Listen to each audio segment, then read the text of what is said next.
aí, pessoal, como vocês estão? Espero que todos estejam bem. Muitas vezes eu já me peguei perguntando, realmente eu tenho sido aquele que imita a Jesus? A palavra de Deus nos mostra como deve ser nosso proceder, como deve ser a nossa vida como cristãos. Lá em Atos 11, nós vemos que Barnabé foi enviado para Antioquia, porque houve uma perseguição em Jerusalém e o evangelho começou a ser pregado em algumas regiões e muitos se converteram. E foi enviado Barnabé para que ele pudesse cuidar daquela congregação, daquela igreja que estava surgindo. E então ele se lembrou de um amigo, Paulo. Eles começaram a ensinar a palavra. E eles passaram um tempo ensinando a palavra ali. E a maneira da vida deles, o estilo de vida deles, a maneira como eles viviam, começou a ser transformada. E as pessoas começaram a ver aquilo, criaram uma expressão. Esses são os seguidores de Cristo, que no grego era cristianos. Esses são os cristianos. Porque eles se pareciam com aquele a quem eles confessavam, que era Jesus, que é Jesus Cristo.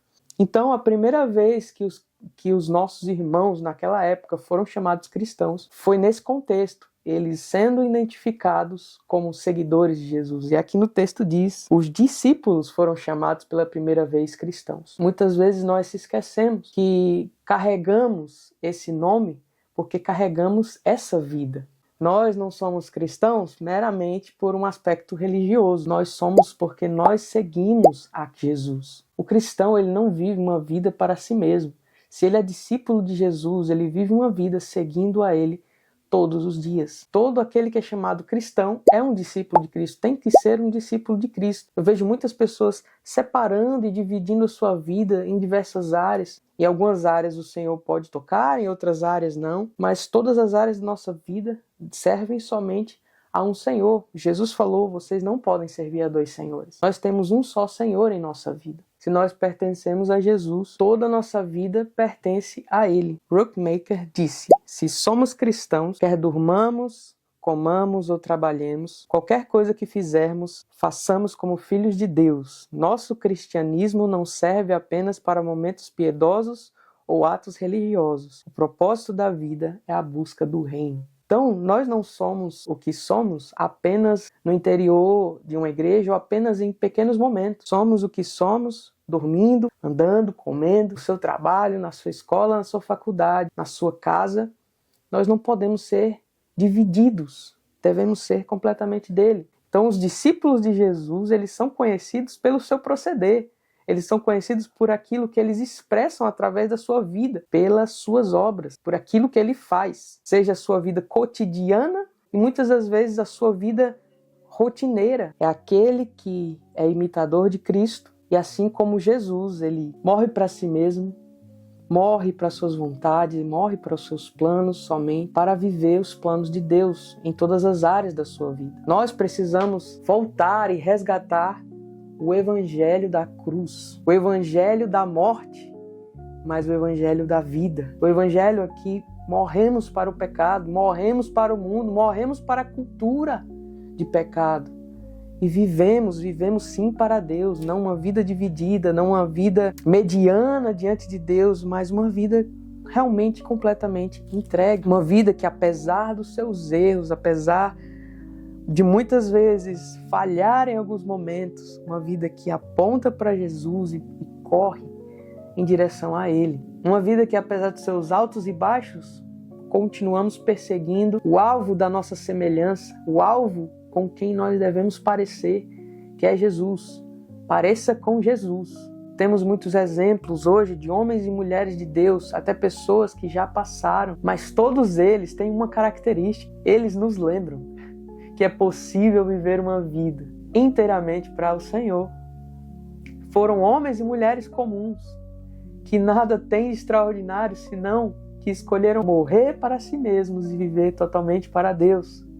São pessoas que nos mostraram, e o que às vezes a gente vê de tão extraordinário nessas pessoas, é justamente isso.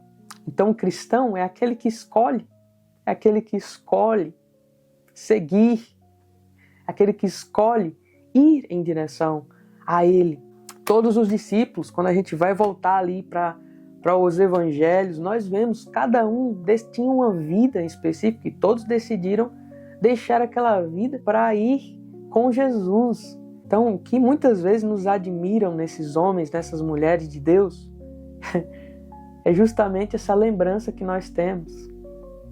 Que, na verdade, eles só estão fazendo aquilo que o Senhor já nos mandou.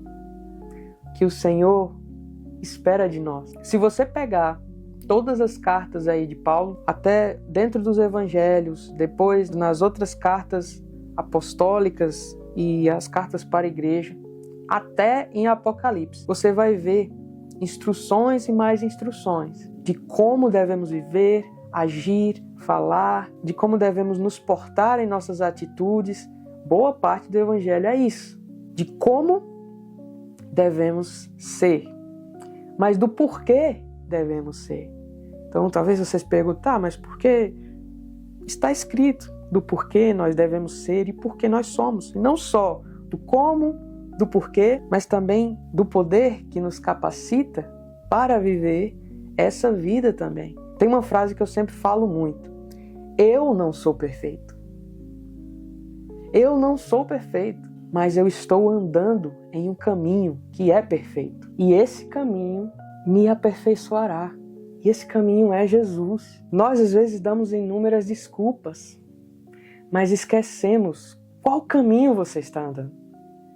Então não tem a ver com suas obras iniciais em si, mas com o caminho que você decide trilhar. O caminho que o cristão decide trilhar é o caminho Jesus. Tanto isso que, antigamente, nossos irmãos em Cristo, na igreja primitiva, foram chamados de seguidores do caminho. Então, a maior prova do evangelho transformador é a sua vida transformada, rendida aos pés do Senhor. O grande problema que encontramos hoje talvez seja realmente não lermos a palavra, não buscarmos conhecer. Veja que eles foram reconhecidos cristãos depois de um período de ensino. Eles passaram aprendendo, conhecendo o Senhor ali, e foram se permitindo ser transformados por essa palavra. William Ward falou algo muito interessante também. Ele disse que possuir a Bíblia não é o bastante, temos que lê-la. Ler a Bíblia não é o bastante, nós temos que deixá-la falar conosco. Deixar a Bíblia falar conosco não é o bastante, nós temos que acreditar nela. Acreditar na Bíblia não é o bastante, nós temos que viver de acordo com isso. Escolha viver de acordo com a palavra. Escolha em todos os lugares onde você estiver apontar a sua vida para Ele. Nós vivemos num mundo onde existem muitos focos, onde existem muitas divisões, muitos jogos de interesse, onde muitas coisas estão competindo para o centro do nosso coração, mas para o cristão, apenas Jesus é o seu alvo. Aonde quer que ele esteja, não existe secular sagrado, existe somente uma vida perante Ele. Encorajo você a realmente se entregar nesse nível. O Evangelho exige esse esforço, mas o Senhor nos deixou o Espírito Santo. Ele nos deixou a sua palavra, Ele nos deixou o que é preciso para que a gente viva isso. Ele nos deixou os seus mandamentos. Nunca Deus iria falar para nós vivermos algo e Ele mesmo não nos capacitaria de alguma forma para que a gente vivesse isso. Se por um lado escolhemos viver nos entregando a Jesus, por outro lado, da parte do Senhor, à medida que nós nos entregamos, nós realmente descobrimos uma vida verdadeira, uma vida que vale a pena ser vivida. Amém? Compartilhe essa mensagem com outras pessoas, abra o seu coração, deixe o Senhor transformar a sua vida. Até a próxima, galera.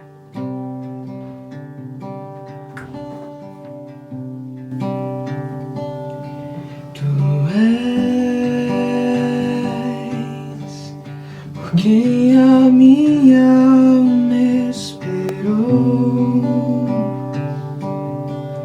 a fonte da vida que me encontrou, és o dom de Deus, o Messias, o meu Salvador.